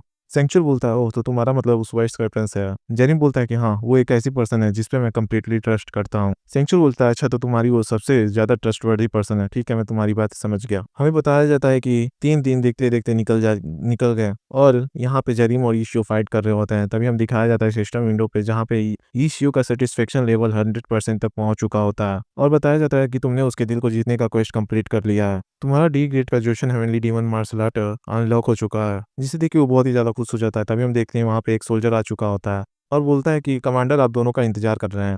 वो भी दोनों सीरियस होते हुए वहाँ से निकल जाते हैं। तभी हम देखते हैं ली सेंगचुल को, जो कि बोलता है कि तुम दोनों आ गए, तो फिर चलो समय आ चुका है यहाँ से निकलने का। हम देखते हैं कि वो एक जीप में बैठ के कहीं के लिए निकलना चालू हो जाते हैं। सीन थोड़ी देर बाद का शिफ्ट होता है जहाँ पे हम देखते हैं कि वो टनल के रास्ते किसी और की तरफ जा रहे होते हैं। सेंचुल उससे बोलता है कि आज मैं तुम्हें ह्यूमैनिटी के एक होप को दिखाने वाला हूँ। तभी वो दरवाजे को खोल के अंदर की तरफ चला जाता है और जैसे ही वो दूसरे रूम में एंटर करता है, हमें दिखाया जाता है कि वहाँ पे एक लेबोरेटरी होती है जहाँ पे बहुत सारे ज़ॉम्बी मॉन्स्टर एक कैप्सूल में बंद होते हैं और उन पर रिसर्च चल रही होती है। और यहाँ पे सेंचुअल हँसते हुए इविल स्माइल के साथ बोलता है कि ये रहा हमारा अवेकनर्स लैब। तभी वो जेरिम से बोलता है, तो फिर चलो अब अंदर की तरफ चलते हैं। जेरिम अपने आसपास सभी चीज़ों को देख रहा होता है। वो सेंचुअल से बोलता है, क्या तुम अभी ज़ॉम्बीज़ पर रिसर्च कर रहे हो? सेंचुअल उससे बोलता है कि हम उन्हें देख के ये समझने की कोशिश कर रहे हैं कि हमारे सामने आखिरकार फ्यूचर में क्या आने वाला है। तभी हम देखते हैं कि एक दरवाजे को खोलते हुए वो उधर की तरफ आ जाता है जहाँ पे एक साइंटिस्ट अपना रिसर्च में लगा होता है। जेरिम उसे बताता है कि ये है the director of research institute सू हानशियल। वो साइंटिस्ट उसे देखता है और बोलता है, तो फिर सर आप यहाँ पे आ ही गए। सेंचुर उससे पूछता है कि तुमसे मिले बहुत ही ज़्यादा समय हो गया, क्या तुम्हें कोई दिक्कत हुई? वो साइंटिस्ट उससे बोलता है कि आपने हमें हाई एंड प्रोवाइड मतलब फैसिलिटीज़ प्रोवाइड की थी और रिसोर्सेज़ भी, तो हमें कहाँ से ये दिक्कत आ सकती है? लेकिन उन बातों को छोड़िए, आखिर ये 2 इंसान कौन है? वो उनसे बोलता है कि ये दोनों सीड के नए हीरो हैं जिनके बारे में मैंने तुम्हें बताया था। वो उससे बोलता है, ओह! तो आपका मतलब इन दोनों से था। तो वो साइंटिस्ट जेरिम से मतलब इंट्रोडक्शन करते हुए बोलता है कि तुमसे मिलके बहुत ही ज़्यादा खुशी हुई। मेरा नाम हंसुल है और ये पूरा रिसर्च लैब मेरे ही अंडर आता है। जेनी अपना एनालिसिस स्किल यूज़ करते हुए उसका इन्फॉर्मेशन चेक करने लगता है जिसमें उसका नाम हो शुभांशु लिख के आता है, एज 46, ई ग्रे का यूमेक और ये एक मैड साइंटिस्ट है। जेनी अपने मन में सोच रहा होता है कि एक मैड साइंटिस्ट तो क्या है उन मैड क्रीचर्स को क्रिएट करने के पीछे इसे कहा था। जेनी बोलता है कि मेरा नाम जेरिम है और ये मेरी कॉमरेड है जो कि मेरे साइड में खड़ी हुई है, इसका नाम ईशियो है। सेंचुअल साइंटिस्ट बोल रहा होता है कि मैं सोच रहा था कि इन 2 हीरोज को अपने नए रेसेस के ह्यूमन से आज मिलाऊं। वो साइंटिस्ट उसे घबराते हुए बोलता है, क्या सच में आप उनसे ये मिलाना चाहते हो? क्या ये सही रहेगा? सेंचुअल उससे हंसते हुए बोलता है कि ये दोनों भरोसेमंद लोग हैं, तो इसमें चिंता करने वाली कोई बात नहीं है। वो साइंटिस्ट भी बोलता है कि अच्छा ठीक है, तुम अगर ऐसा कहते हो तो। तभी हम देखते हैं कि वो अपने डिवाइस के पास जाकर कुछ करना चालू कर देता है और ग्राउंड की तरफ से कुछ 2 ज़ॉम्बी जैसे दिख रहे हैं बॉडीज ऊपर की तरफ आते हैं। इधर जेरिम अपना एनालिसिस यूज़ करते हुए उसको देखने लगता है जिसमें लिख के आता है कि एक बंदे का नाम किम ई-शोंग है जो कि 35 एज का है, म्यूटेड ह्यूमन और मिक्स्ड क्रीचर है। दूसरे का नाम ली पिल-स्योंग है जो कि 42 ईयर्स का है और म्यूटेड ह्यूमन मिक्स्ड क्रीचर।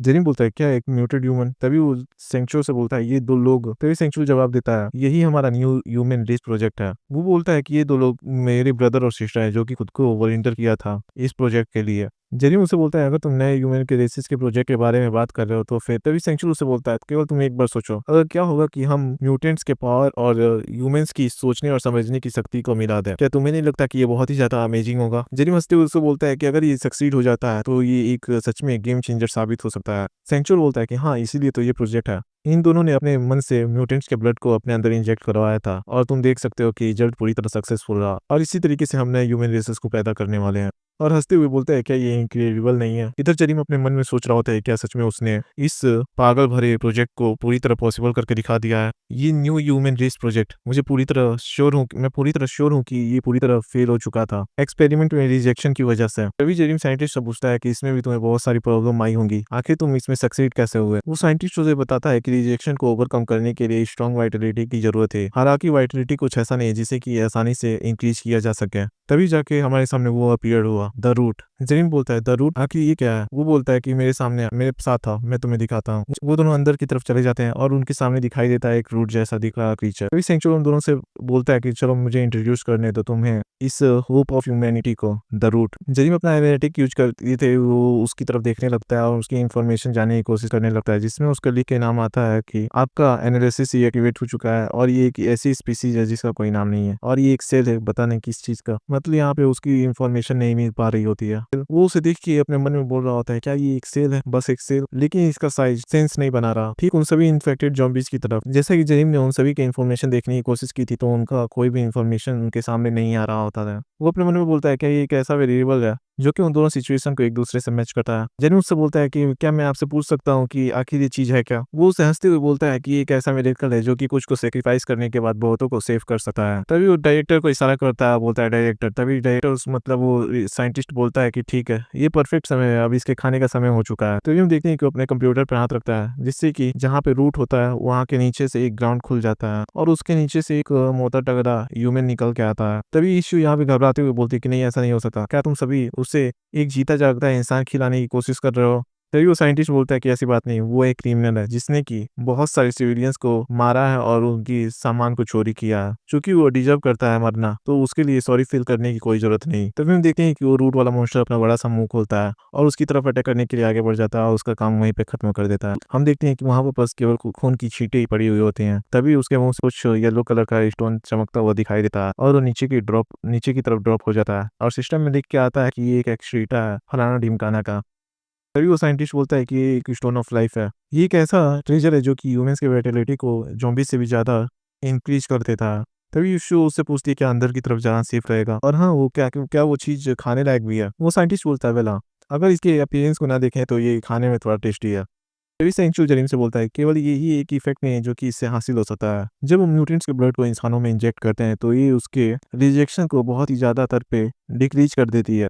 वो साइंटिस्ट बोलता है कि ये चीज आगे चल के हमारे पूरी इंसानियत को बदलने वाली है जिससे कि हिस्ट्री दोबारा लिखी जाएगी। तभी ये सेंचुअल जरीम से बोलता है तो फिर अब तुम्हें समझ में आ गया हमारे एम्बिशंस के बारे में। इधर जरीम कुछ सोच रहा होता है और तभी दिखावा करते हुए एक रिवील स्माइल के साथ बोलता है कि आपको ये सभी चीज छिपा के रखनी चाहिए क्योंकि अगर ये चीज बाहर लीक होती है तो इसे मेंटेन करना मतलब इस मैटर को मेंटेन करना ये बहुत ही ज्यादा एनोइंग और परेशानी बड़ा हो सकता है। तभी सेंचुअल हंसने लगता है और उसे बोलता है कि जैसा कि मैंने एक्सपेक्ट किया था तुम मेरी बातों को पूरी अच्छे तरीके से समझोगे। तभी वो उस डॉक्टर को कुछ इशारा देता है। वो डॉक्टर उन दोनों के पास आता है और बोलता है कि हमारे भरोसेमंद लोगों का संख्या बढ़ चुका है और इस बात से मैं बहुत ही ज्यादा खुश हूँ। मैं आशा करता हूँ कि हम सभी साथ में मिलकर काम करेंगे। और इतना बोलते ही जरीम का सिस्टम विंडोज के सामने हो जाता है और जिसमें लिखा होता है कि एक्सपर्ट की फेवरेटी आपके प्रति पूरी लिमिट तक पहुंच चुकी है और आप एक स्किल को ट्रांसफर कर सकते हैं जो कि है बायोटेक्नोलॉजी।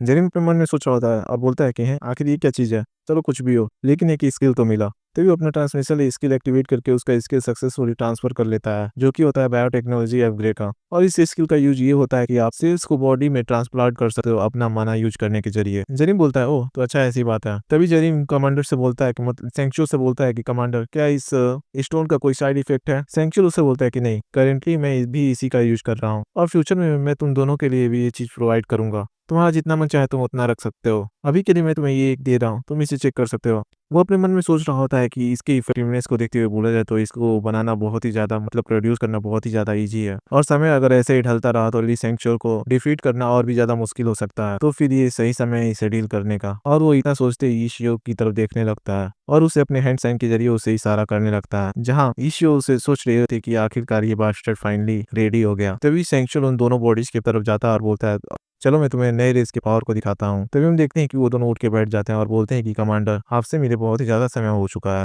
वो हँसते हुए उन सभी से बोलता है कि ओह! मैंने तुम दोनों से पहले ही बोला था कि तुम मुझे केवल अपना ब्रदर बोलोगे। वो उनसे बोलता है कि तुम दोनों ने बहुत ही ज़्यादा हार्ड वर्क किया है और नसीब की बात की जाए तो तुम्हारा इस रिसर्च में प्रोग्रेस भी बहुत ही ज़्यादा आगे बढ़ चुका है। तुम दोनों जल्द ही बाहर निकल सकते हो। इधर जेनिन पीछे अपने मन में सोच रहा होता है कि सच में किसी को धोखा देना अच्छा फ़ील करता है। मुझे आज जाके महसूस हुआ और इतना सोचते ही वो अपना सारा स्किल एक्टिवेट कर लेता है जिसमें उसका फ्लू फैन एक्टिवेट हो जाता है, अकॉस्टिक एक्टिवेट हो जाता है, फियर स्किल एक्टिवेट हो जाता है, रीजनिंग और अटेनमेंट पावर्स एक्टिवेट हो जाता है। तभी सेंचुओ को पीछे की तरफ से कुछ नोटिस होता है और वो जैसे ही पीछे की तरफ देखने वाला होता है, हम देखते हैं कि यहाँ पे जेरिन का एक पंच उसके फेस की तरफ बढ़ रहा होता है और जाके उसके सर से हिट हो जाता है और उसका सिर वहीं से उड़ जाता है और उसका खून जाके उन सभी दोनों लोगों पे पड़ता है। वो सभी देखते हैं कि वो मतलब सेंचुर वहीं पे गिर चुका है। तभी इधर साइंटिस्ट भी बहुत ही ज़्यादा हैरान हो चुका होता है और बोलता है कि आखिर अभी क्या हुआ? और वो हैरान हो ही रहा होता है, तभी हम देखते हैं ईश जो कि अपना हैंडलेस यूज़ करते हुए आके उसका गला काट देती है। जेरिन को उसके सिस्टम विंडो में दिखाया जाता है कि अंशुल अब मारा जा चुका है।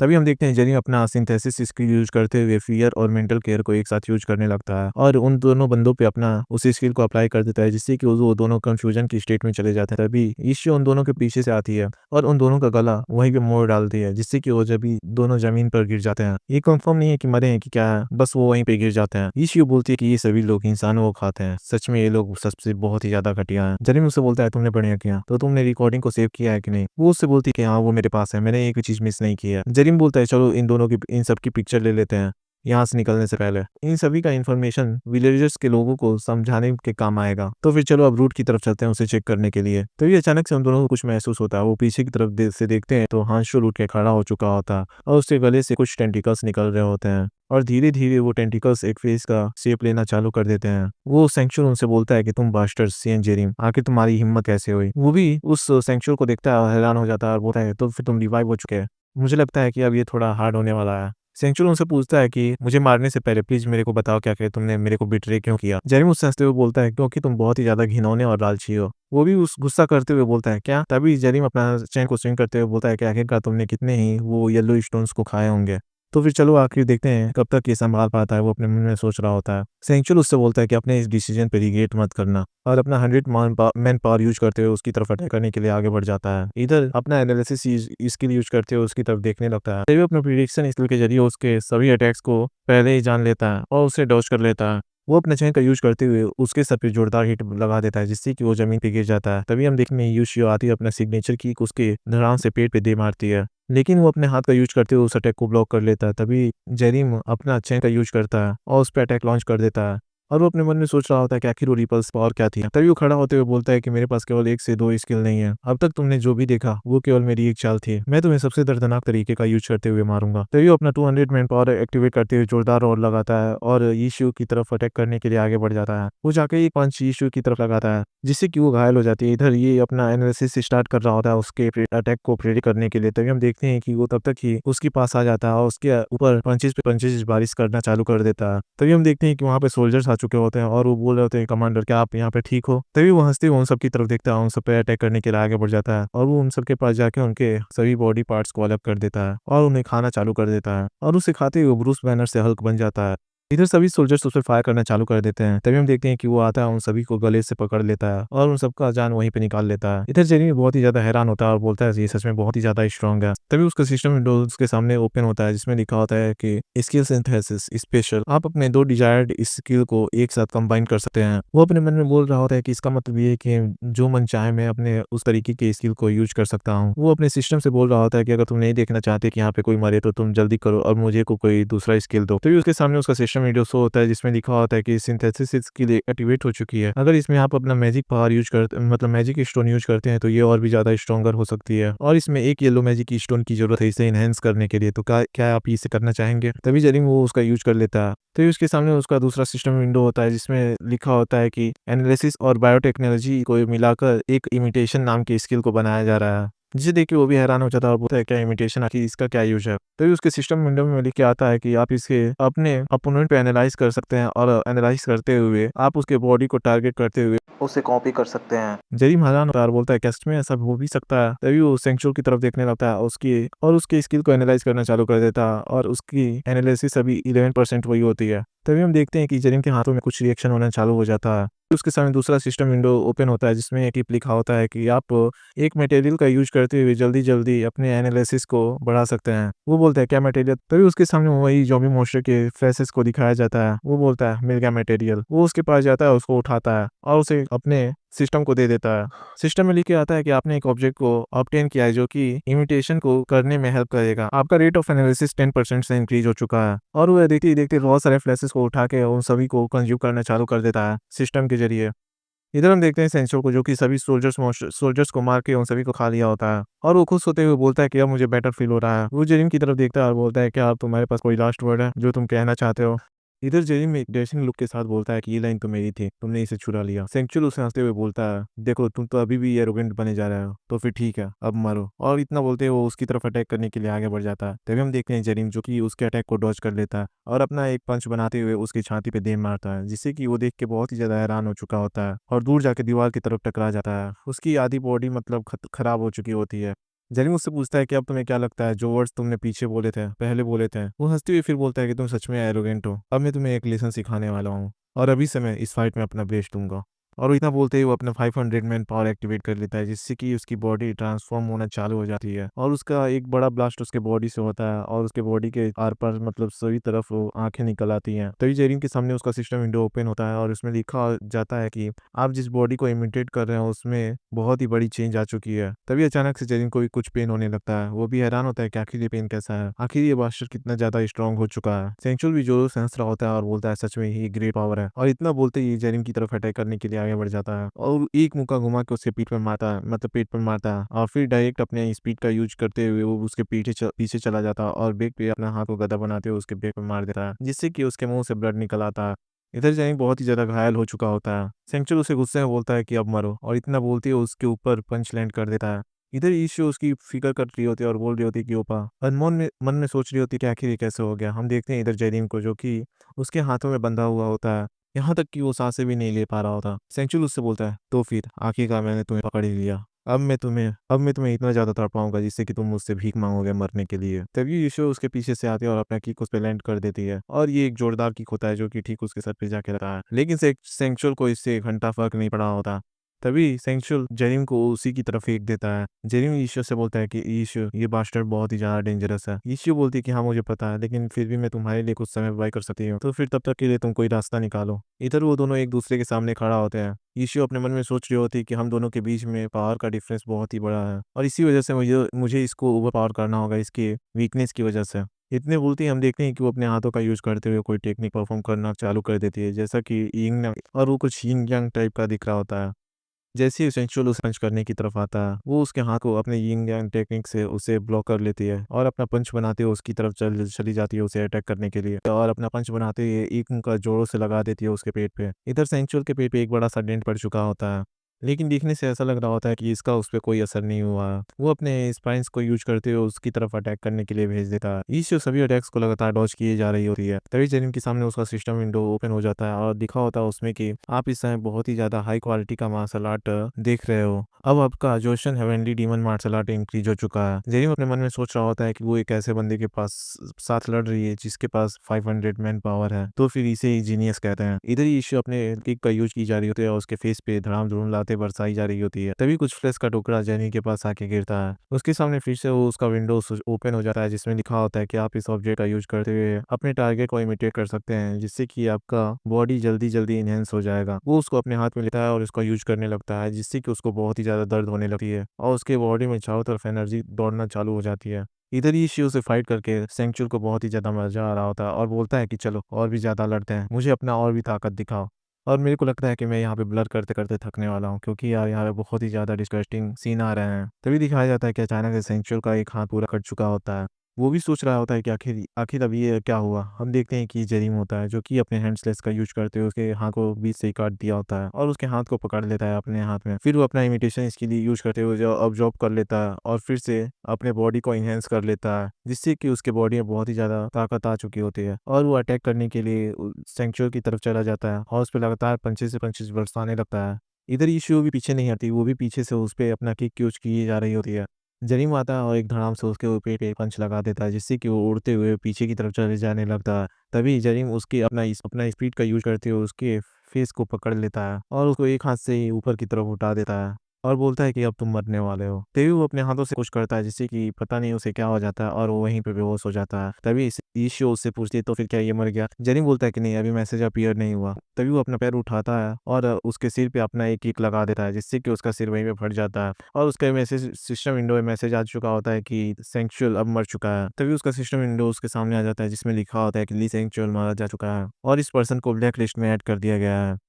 जरीम को भी अब कंफर्म हो चुका होता है और बोलता है तो फिर ये मारा गया। तभी जरीम को उसका दोबारा सिस्टम विंडो शो होता है और जिसमें लिख के आता है कि आपने इस समय एक पावरफुल बॉडी को परफेक्टली एनालाइज कर लिया है, मतलब इमिटेट कर लिया है और आपका एनालिसिस 100% हो चुका है और आपकी बॉडी इवॉल्व करना स्टार्ट कर दिया है।